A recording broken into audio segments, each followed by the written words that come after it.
أعوذ بالله من الشيطان الرجيم بسم الله الرحمن الرحيم بسم الله الرحمن الرحيم. السلام عليكم ورحمة الله وبركاته. إن الحمد لله نحمده ونستعينه ونستغفره ونعوذ بالله من شرور أنفسنا ومن سيئات أعمالنا. من يهده الله فلا مضل له ومن يضلل فلا هادي له. وأشهد أن لا إله إلا الله وحده لا شريك له وأشهد أن محمدا عبده ورسوله لا نبي بعده. وبعد, kita akan memasuki hadis yang ke-56 tentang kitabatul hasanat was sayyiat.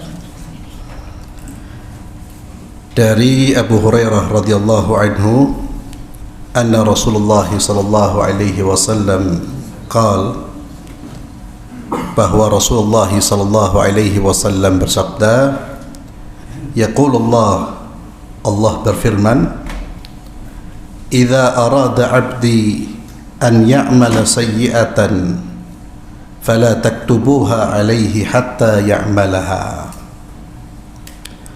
Jika hambaku menginginkan untuk melakukan satu kejahatan atau perbuatan dosa, maka jangan dicatat sampai dia mengerjakan perbuatan tersebut.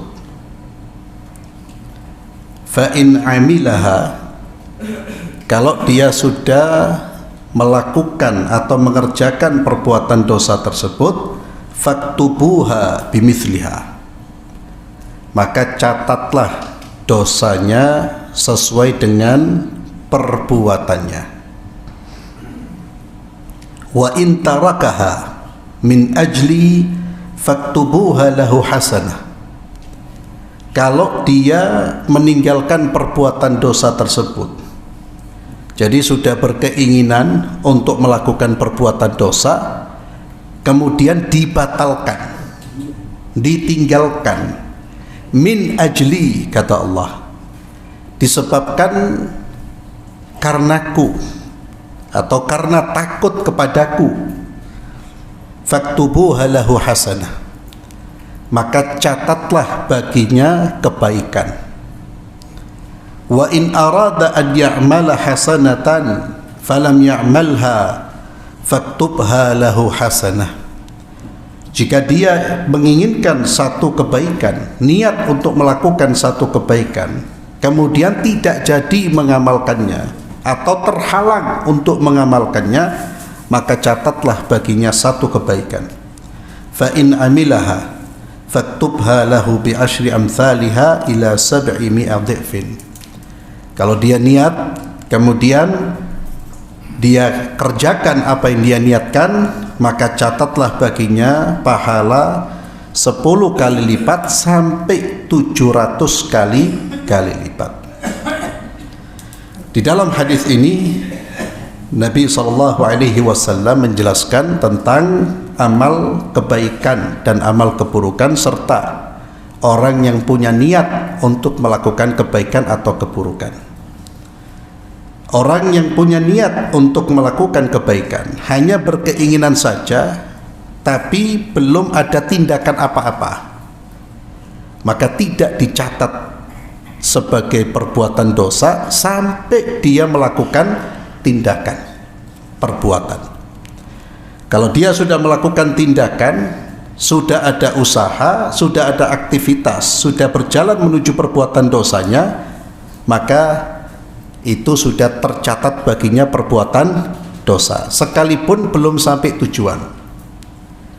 Seperti yang saya sampaikan pada pertemuan yang lalu, kata Nabi, kalau dua orang muslim bertemu, berjumpa dalam rangka adu pedang alias ingin saling membunuh, maka kata Nabi, dua-duanya masuk neraka. Pembunuh dan yang dibunuh, dua-duanya masuk neraka. Para sahabat bertanya, ya Rasulullah, hadzal qatil, Kalau yang bunuh jelas dia bunuh, dia menghilangkan nyawa. Namun kok korbannya juga, yang dibunuh juga mlebu neraka. Kata Nabi, li'annahu arada qatla sahibihi. Karena yang dibunuh ini dia ingin membunuh. Dia sudah berusaha mengayunkan pedangnya tapi kalah cepat. Jadi itu namanya orang yang niat dan sudah usaha, sudah bergerak walaupun belum sampai tujuan atau tidak sampai tujuannya, maka itu dicatat sebagai perbuatan dosa. Tapi kalau niat tapi belum ada usaha apapun, masih sekedar keinginan, ini tidak dicatat dosa, bahkan dicatat pahala kalau dia batalkan karena Allah Subhanahu wa ta'ala. Umpamanya dia browsing sedang buka gadgetnya, lalu ada tawaran. Ya, sekarang ini kan banyak tawaran pinjaman online yang riba jelas. Itu sudah jelas. Ya, karena manusia itu kan sifatnya ingin dapat fulus. Harta tidak terlalu penting, harta tidak penting dan tidak terlalu urgent.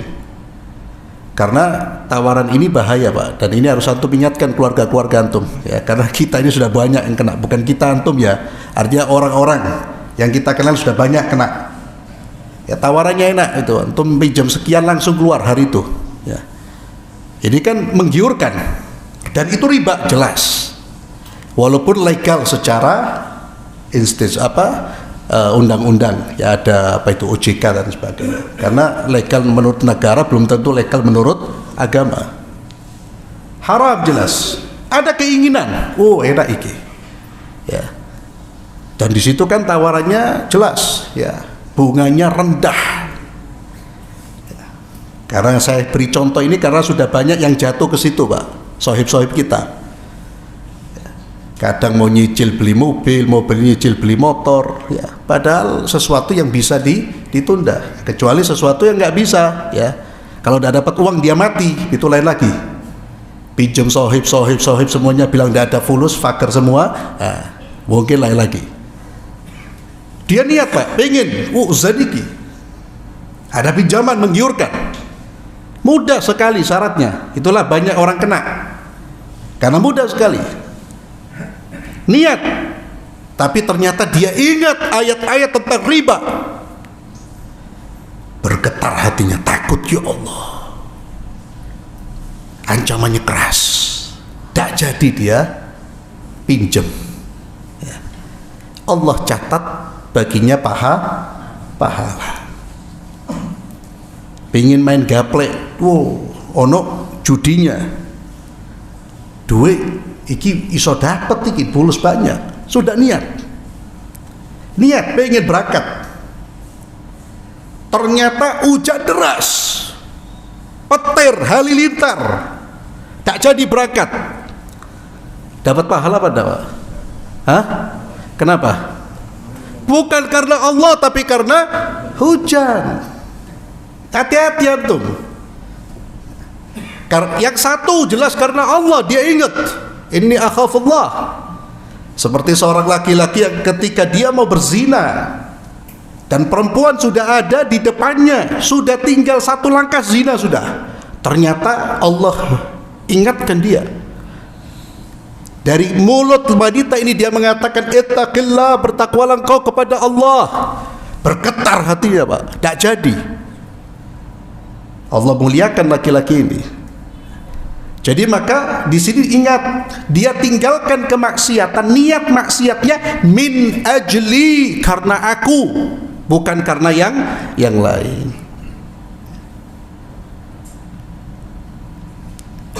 Faktubuha lahu hasanah, maka dia akan mendapatkan satu kebaikan. Dan orang kalau sudah niat kemudian dikerjakan, kemudian batal dikerjakan, Pak. Niat datang pengajian, ternyata hujan petir, geledek, banjir, dapat fadilahnya dia karena sudah niat. Niat mau umroh, ternyata di satu tempat terhalang dia, dapat fadilah umrah dia, dapat fadilahnya. Itu hebatnya niat. Maka orang kalau belum bisa melaksanakan ibadah, niatkan dulu. Tapi niat nanti yang akan disebutkan di dalam hadis berikutnya, niat yang sungguh-sungguh, Pak. Ya, yang tahu sungguh-sungguh tidaknya itu kita dengan Allah Subhanahu wa taala. Karena kalau sudah niat, itu sudah tercatat, sudah niat berbuat baik itu sudah tercatat pahala. Dia batal, tidak jadi berangkat karena terhalang, maka tetap dicatat telah melakukan perbuatan tersebut. Walaupun kewajibannya belum gugur, beda. Tercatat pahalanya dengan kewajibannya, seperti orang niat haji. Mau berangkat haji, ternyata pas mau berangkat sakit, tidak jadi berangkat dia. Sakit yang membuat dia memang tidak bisa berangkat. Sudah tercatat, Pak. Tapi kewajibannya belum gugur. Pahalanya sampai sudah. Artinya kalau dia sehat, dia tetap harus berangkat. Tapi kalau kemudian sakit, tak sehat, meninggal, insya Allah pahala hajinya sudah masuk. Itu yang disebutkan oleh para ulama, bahwa niat kita itu mendahului amal kita.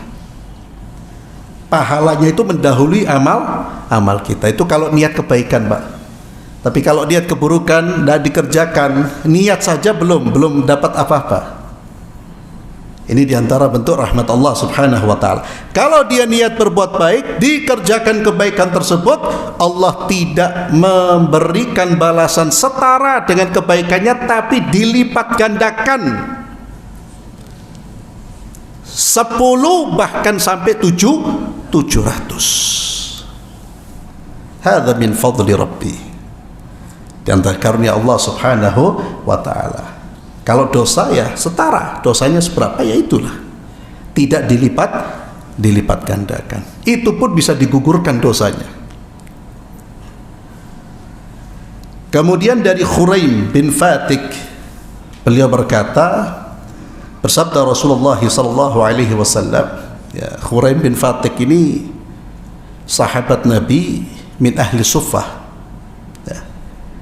Sahabat Nabi min ahli Suffah. Min ahli Suffah artinya tinggal di masjidnya Nabi Muhammad sallallahu alaihi wasallam. Mereka-mereka yang tidak punya tempat tinggal, fuqara wal masakin. Dan masuk Islamnya juga Masya Allah, itu karena dia mendengar bisikan. Ya, ada syairnya itu disebutkan dalam kitab Hilyatul Aulia. Ada syairnya, dia mendengar bisikan itu. Intinya tauhidkan Allah, bacalah surat Al-Anfal, dan intinya seperti itu. Maka dia pun segera berangkat ke Madinah, bertemu dengan Rasulullah dan mengucapkan syahadat, dan beliau juga menjadi prajurit di perang Badar. Ya. Min ahli Suffah, Khuraim bin Fatik. Beliau berkata, bersabda Rasulullah sallallahu alaihi wasallam, al-a'malu sittah wan nasu arba'atun. Amalan itu ada 6 macam, dan manusia itu ada 4 golongan. Famujibatani, ada 2 amalan yang menyebabkan orang masuk ke dalam surga dan neraka, pasti. Wa mithlun bimithlin, ada amalan yang balasannya setara, tidak dilebihkan, yaitu nanti disebutkan apa saja. 2 amalan, amalan kebaikan dan keburukan. Wa hasanatun bi asyri amsalihha, dan ada amalan yang dilipat gandakan menjadi 10.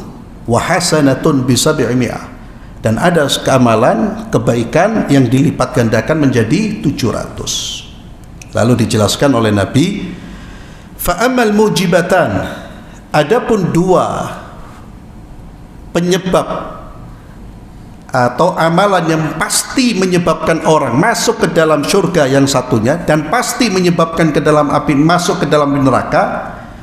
Yang menyebabkan masuk ke dalam surga, pasti dia masuk surga. Faman mata la yusyriku billahi syai'an dakhalal jannah. Orang yang matinya tidak membawa dosa syirik, tidak membawa dosa syirik. Dia syahadat, tidak membatalkan syahadatnya, tidak kufur, tidak murtad, dan tidak melakukan syirik-syirik besar. Dia pasti masuk surga. Dan kepastian masuk surga itu pasti ya. Tapi apakah dia langsung masuk surga atau mampir dulu ke neraka? Ya, karena seorang muslim yang tidak berbuat syirik kepada Allah itu pasti masuk surga. Tapi ada yang masuk surga langsung, ada yang mampir dulu ke neraka. Kemudian amalan yang satu yang memastikan pasti orang itu masuk neraka, yaitu wa man mata yusyriku billahi syai'an dakhalan nar. Orang yang matinya membawa dosa syirik, pasti dia masuk neraka. Karena orang yang mati membawa dosa syirik itu tidak akan mendapatkan syafaat dari siapapun, tidak akan mendapatkan syafaat dari Rasulullah SAW, tidak mendapatkan syafaat dari amal-amalnya dia. Dan syirik itu menggugurkan seluruh amal kebaikannya. Lain asyrakta la yahbatanna amaluk.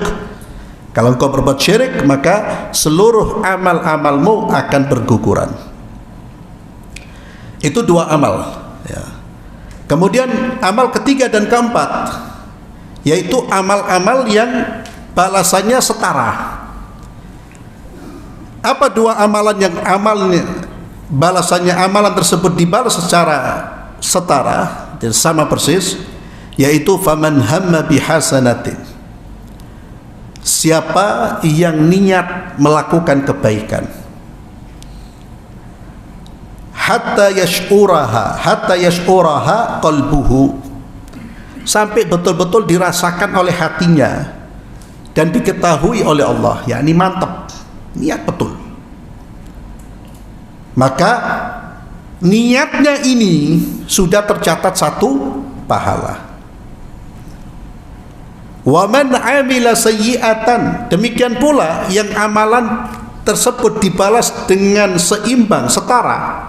Siapa yang melakukan keburukan, satu keburukan, maka dicatat baginya satu dosa.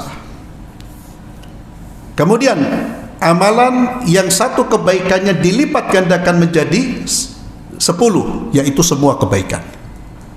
Man amila hasanatan, itu semua kebaikan dilipat gandakan menjadi 10, dan 10 ini minimal. 10 ini minimal. Dan amalan yang dilipat gandakan menjadi 700, kata Nabi, wa man anfaqa nafaqatan fi sabilillah, siapa yang menginfakkan hartanya di jalan Allah, fahasanatun, maka satu kebaikannya itu diberi balasan 700 kali lipat. Infak fi sabilillah. Dan Allah sebutkan di dalam surah Al-Baqarah bagaimana Allah melipat gandakan infak-infak yang dikeluarkan fi sabilillah, di jalan Allah Subhanahu wa taala.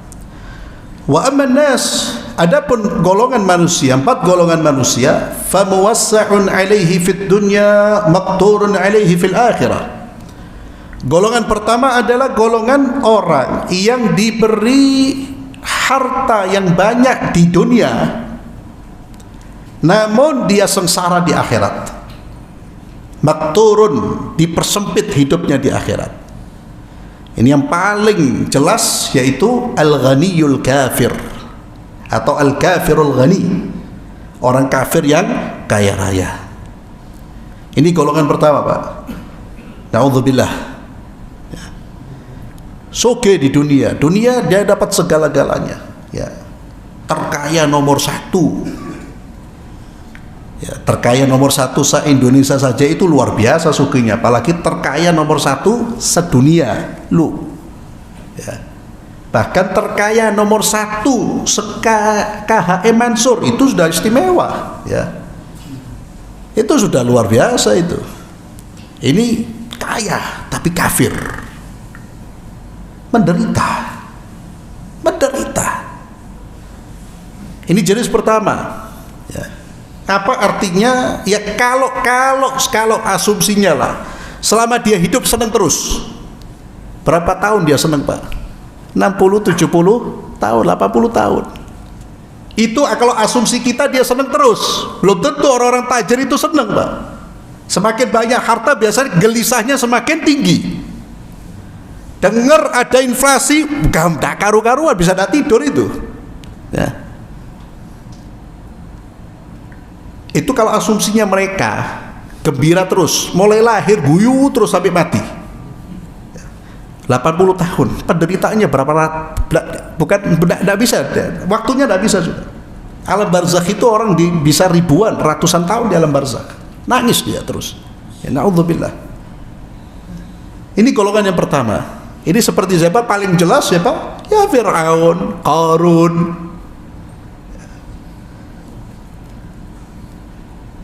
Golongan yang kedua, wa makturun alaihi fid dunya muwassa' alaihi fil akhirah. Urip nang dunia, hidup di dunianya sempit, najeh, sempit rezekinya. Artinya dia hidup di dunia ini ya pas-pasan. Bahkan terkadang mungkin bukan pas-pasan, seperti para sahabat itu makan satu hari bisa satu kali makan, bisa tidak makan sama sekali. Kita ini sefager-fagernya kita, insya Allah masih yukul, masih seilmu-lumu, masih gemu-gemu, Pak. Ya. Kalau kita mau lihat orang fager itu, coba di zamannya Nabi itu fagernya nemen loh, nemen ya akhi. Bahkan bukan Nabi, sahabat. Terkadang Nabi pun keluar sampai di ya. Karena dunia ini bukan tanda Allah cinta atau benci, Pak, bukan. Tidak ada urusannya itu. Kafir Muslim dikasih. Makturun alaihi fid dunya, di dunia sempit hidupnya, muwassa' alaihi fil akhirah, tapi di akhirat hidupnya nikmat. Ya Allah, Allah beri karunia, dia merasakan kenikmatan sejak di alam barzakh. Di alam barzakh itu salah satu kenikmatannya apa? Diperlihatkan surga, Pak. Itu sudah nikmat. Ngelihat itu nikmat yang tidak bisa diungkapkan, ngelihatnya toh. Sehingga orang-orang di alam barzakh itu mengatakan, ya Allah segerakan kiamat, ya Allah segerakan kiamat, ya Allah.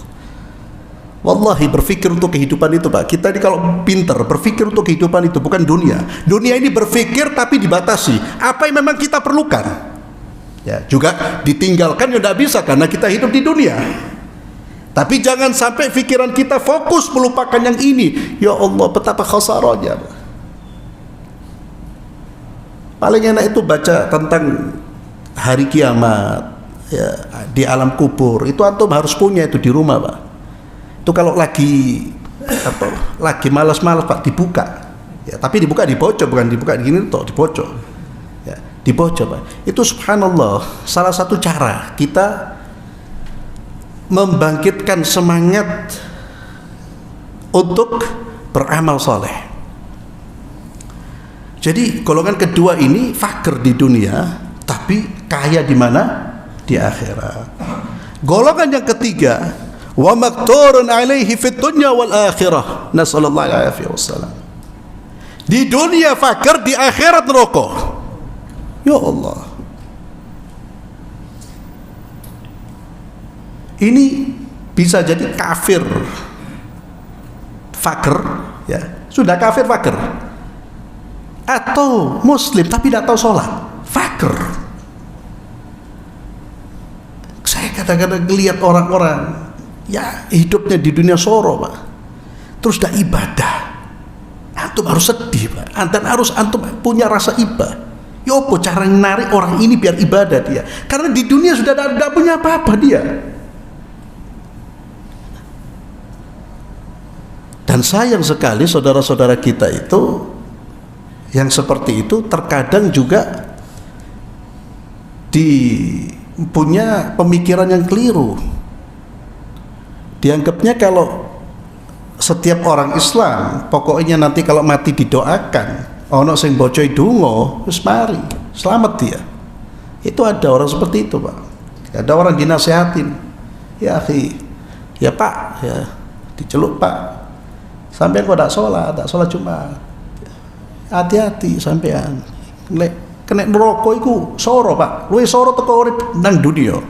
Lebih soro dari hidup di dunia ini, Pak. Wah, tapi kan nanti saya kalau mati kan orang sing boco idongo apa lu iki wis ya ini namanya betul-betul bondo nekat ya. Ini main gambling ini lah, siapa yang bisa menjamin ya akhi? Terus kalau semua orang di pojok doa selesai dak ono sing soli Pak ya, kabeh jadi maling semua, maling perampok dapat nanti lah. Itu karena dia salah faham ya, salah faham. Na'udzubillah. Kasihan, dunianya fakir, akhirat tidak dapat. Dunia tidak dapat, akhirat tidak dapat. Ini yang paling fakir. Yang keempat, muwassa' alaihi fid dunya wal akhirah. Dunianya dapat, akhiratnya dapat. Ya. Dia genggam dunia, akhirat juga dapat. Ya Allah.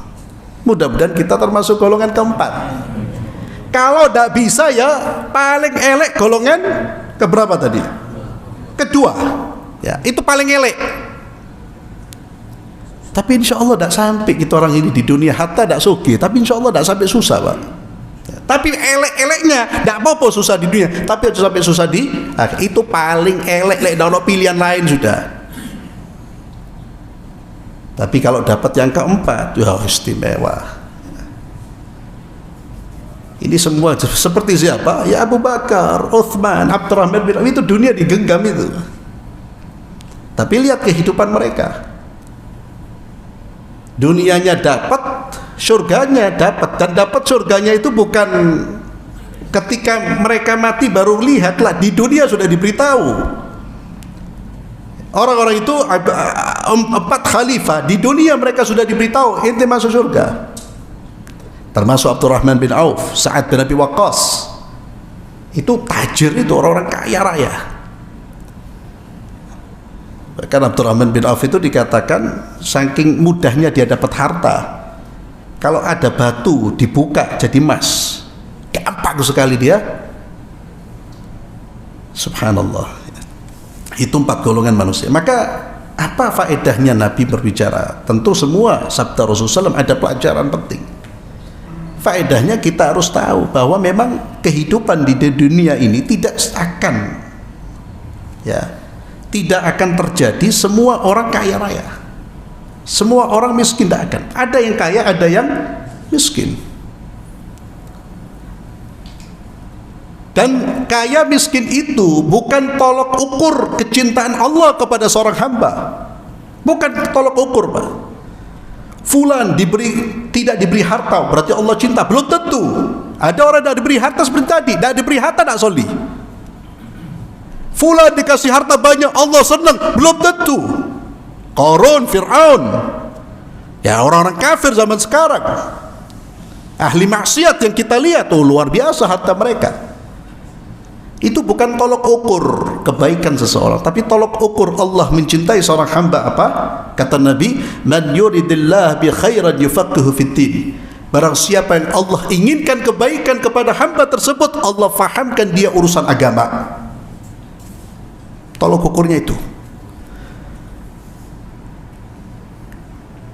bukan urusan duit.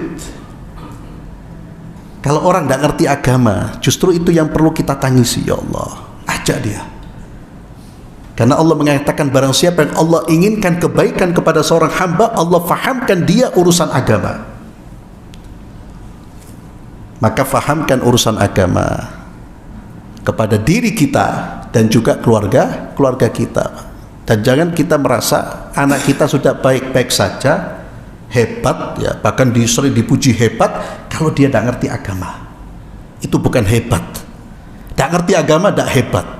Hatta dia bawa pajero ya, doktor, profesor, tidak ngerti sholat lah, nak, belum nak, kamu tidak ada apa-apanya di sisi Allah nak.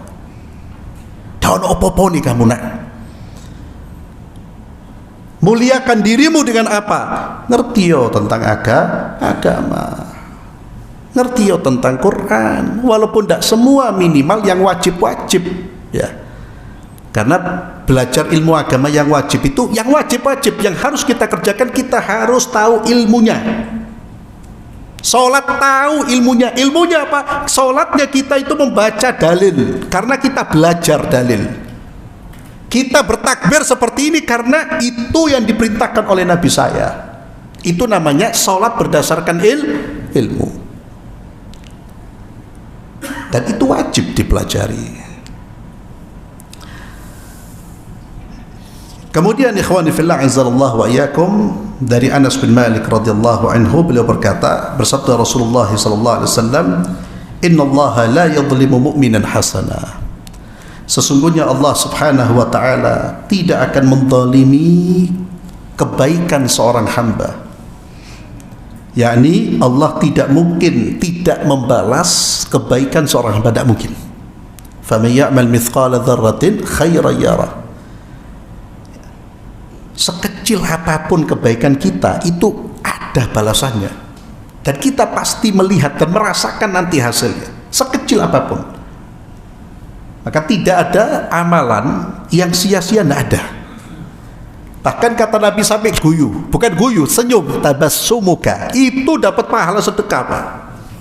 Guyu, tabassumuka fi wajhi akhika laka sadaqah. Allah tidak akan menzalimi. Yu'ta biha fid dunya wa yujza fiha fil akhirah. Perhatikan hadis ini, ma'asyiral. Kebaikan kita itu dibalas oleh Allah dunia akhirat. Jadi jangan berpikir kebaikan saya dibalas di akhirat. Dunia itu sebetulnya sudah dibalas, dikasih balasannya di dunia, diberikan balasannya di akhirat juga. Semua kebaikan, semua kebaikan. Kita orang duduk dengarkan taklim, ini kebaikan, Pak, pasti ada balasannya. Tidak ada sesuatu yang sia-sia. Jadi kebaikan itu tidak hanya diberikan di mana, di akhirat, di dunia pun dikasih sama Allah subhanahu wa ta'ala. Tapi balasan yang sempurna di mana? Di akhirat. Kesempurnaan balasan semuanya. Bagi orang yang zalim, orang yang baik, kesempurnaan balasan di akhirat. Di dunia mungkin mereka dibalas, tapi itu bukan balasan yang lengkap, bukan balasan yang sempurna. Semua kebaikan. Wa ammal kafir, adapun orang kafir, ya, kalau tadi orang beriman yang melakukan kebaikan dapat balasan dunia wal akhirah. Adapun orang kafir, fayut'am bihasanatin ma 'amila biha lillahi fid dunya. Orang kafir itu dia akan diberi kebaikan atau dibalas kebaikannya di mana? Di dunia. Perbuatan-perbuatan yang dia kerjakan dengan tulus diberikan balasannya oleh Allah di dunia tok. Kafir jujur, Pak, maju usahanya, dihormati dia. Kafir amanah, maju, dia punya dunia, dia pegang, dikasih sama Allah. Namun hanya di mana? Di dunia. Hatta idza afdha ila al-akhirah lam takun lahu hasanatun yujza biha. Semua kebaikannya, Pak, balasannya di dunia, sampai ketika di akhirat dia tidak bawa pembalasan apapun, kebaikan apapun. Itu jika yang melakukan kebaikan orang kafir. Disinilah mahalnya nilai iman. Allahu akbar, ikhwani fillah. Coba untuk renungkan ini, Pak. Betapa besarnya nikmat Allah kepada kita, lahir sudah menjadi seorang muslim. Iman itu, Allah, luar biasa. Amal yang diiringi dengan keimanan dapat balasan dunia akhirat. Dan iman ini yang menyelamatkan orang dari masuk ke dalam dari kekal di dalam api neraka. Jadi kalau ada orang muslim iri dengan orang kafir itu, ya kasihan ya. Ada orang kafir karena tajir, enak hidupnya, terlihat enak hidupnya, kemudian yo uzzainnya jadi wong iku yo enak yo.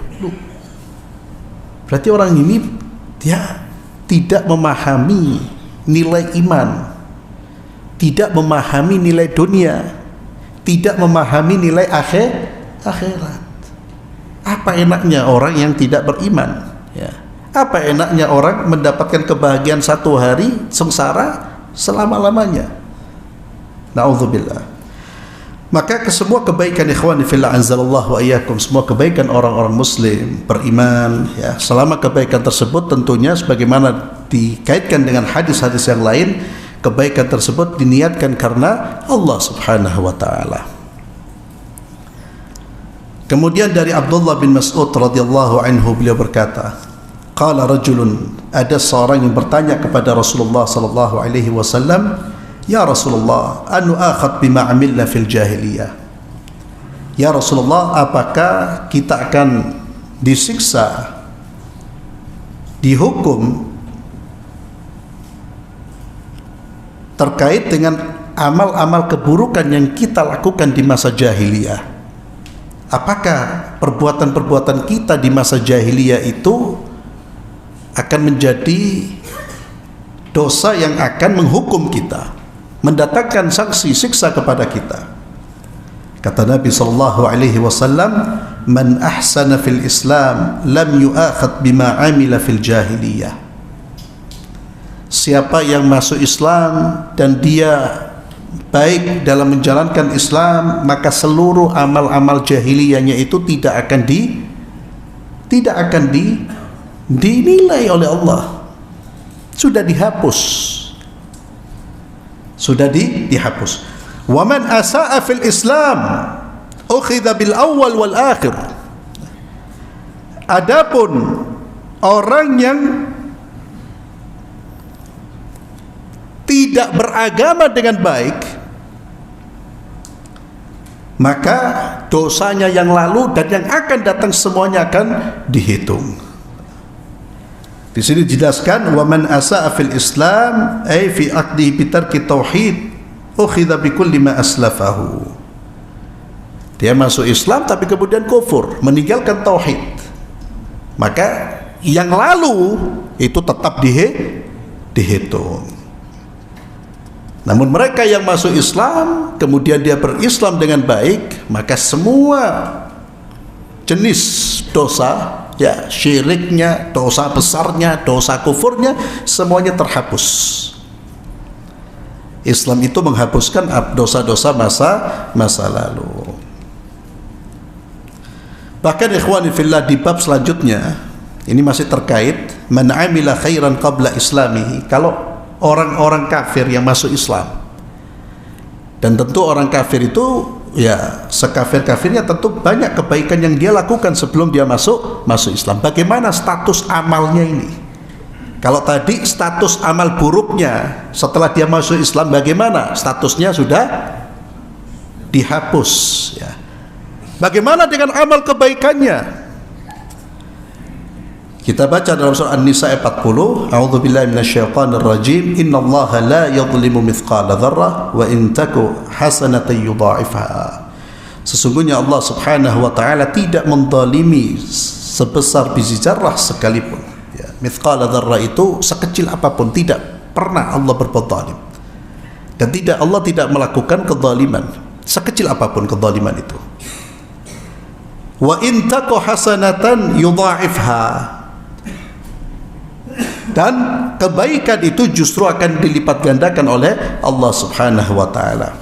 Dari Hakim bin Hizam, beliau berkata, qultu ya Rasulullah. Hakim bin Hizam bertanya kepada Rasulullah sallallahu alaihi wasallam, ara'aita asya'a kuntu atahannathu biha fil jahiliyah. Ya Rasulullah, bagaimana pandanganmu terhadap amalan-amal, perbuatan-perbuatan yang aku lakukan di masa jahiliyah, seperti sedekah, membebaskan budak, menyambung silaturahim, fahal fiha min ajrin? Apakah semua kebaikan yang saya kerjakan sebelum Islam saya itu dapat pahala? Dijawab oleh Nabi sallallahu alaihi wasallam, aslamta ala ma salafa min khair.